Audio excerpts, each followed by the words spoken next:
Why do you love Rakhi so much?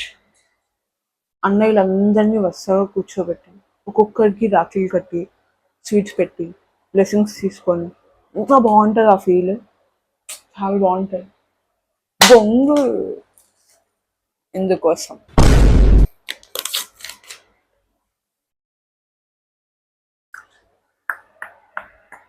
Gift తీసుకోవడం కదా, open చేయడం కూడా తెలియదు. Seriously, what is happiness?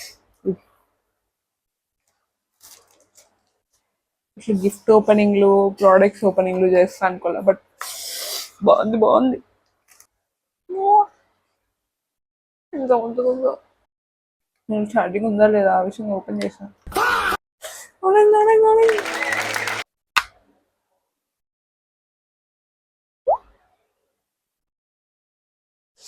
ఇంకా ముద్దుగా. అందుకే గైస్ రాఖీ చేసుకోవాలి. చూడండి ఎంత బాగుందో.